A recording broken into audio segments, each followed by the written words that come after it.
Em nome do Pai, e do Filho, e do Espírito Santo. Amém. Naquele tempo, Jesus disse aos discípulos: Em verdade vos digo, dificilmente um rico entrará no reino dos céus. E digo ainda, é mais fácil um camelo entrar pelo buraco de uma agulha do que um rico entrar no reino de Deus. Ouvindo isso, os discípulos ficaram muito espantados e perguntaram: Então quem pode ser salvo? Jesus olhou-os e disse: Para os homens isso é impossível, mas para Deus tudo é possível. Pedro tomou a palavra e disse a Jesus: Vê, nós deixamos tudo e te seguimos. O que haveremos de receber? Jesus respondeu: Em verdade vos digo, quando o mundo for renovado e o Filho do Homem se sentar no trono de sua glória, também vós que me seguistes, havereis de sentar-vos em 12 tronos, para julgar as 12 tribos de Israel. E todo aquele que tiver deixado casa, irmãos, irmãs, pai, mãe, filhos, campos, por causa do meu nome, receberá 100 vezes mais, e terá como herança a vida eterna. Muitos que agora são os primeiros serão os últimos, e muitos que agora são os últimos serão os primeiros. Palavra da salvação, glória a vós, Senhor. Amados, o Evangelho de hoje é uma continuação, como normalmente é, do de ontem. E o de ontem nos falava a história daquele jovem, que apegado às riquezas, mas também querendo entrar no reino de Deus, pergunta a Jesus o que fazer. E quando Jesus fala que para que ele fosse perfeito, ele deveria vender os seus bens, dar aos pobres o resultado da sua venda, ele foi embora triste porque era rico. E aí hoje Jesus continua dizendo: olha, como é difícil uma pessoa rica entrar no reino dos céus. É mais fácil um camelo passar por um buraco de uma agulha. E quando os discípulos escutam isso, eles ficam espantados. E inclusive eles falam: Jesus, quem então vai se salvar? Ou seja, na perspectiva deles, a riqueza poderia ser um sinal da bênção de Deus, um sinal de uma certa eleição.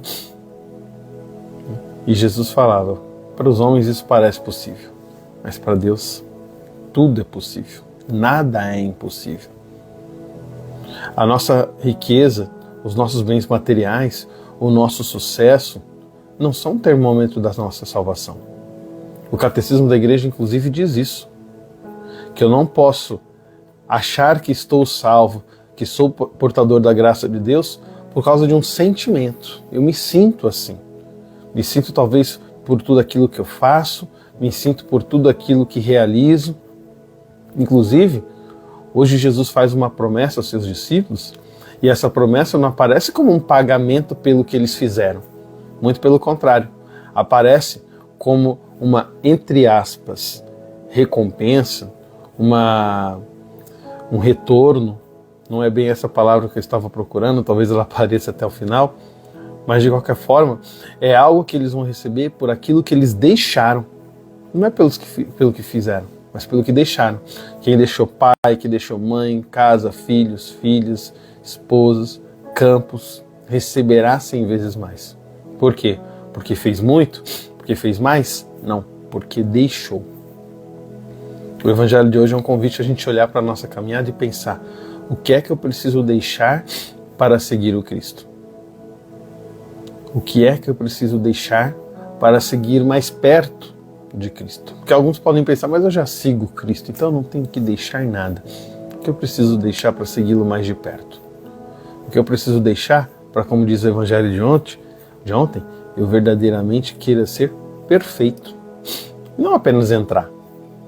Alguns talvez simplesmente se preocupam com o ingresso para o reino dos céus, o ingresso para o paraíso. Importante eu estar lá dentro.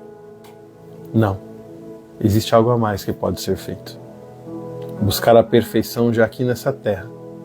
Porque quando eu busco a perfeição naquilo que eu faço e naquilo que eu sou, eu lanço um convite a outros a também buscarem o paraíso.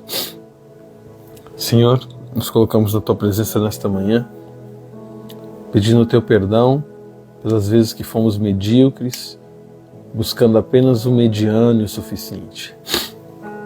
Perdoa-nos, Senhor, pelos nossos apegos, por aquilo que não queremos deixar.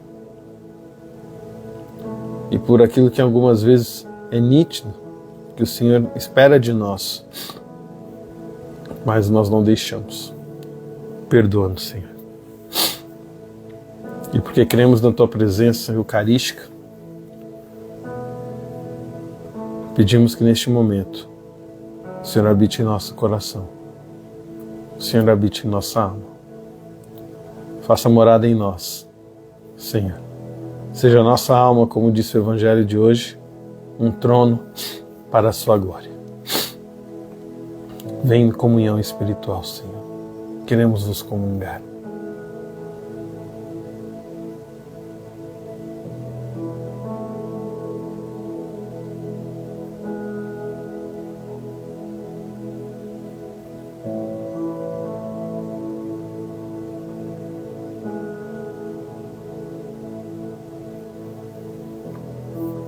Ficai comigo, Senhor. Busco somente a vós, vossa graça, vossa paz, vosso amor, vosso Espírito, porque eu vos amo e não peço recompensa alguma senão aumento de amor. Amar-vos com perfeição por toda a eternidade. Em nome do Pai, do Filho e do Espírito Santo. Amém. São Miguel Arcanjo, defendei-nos no combate. Até amanhã em mais uma comunhão espiritual.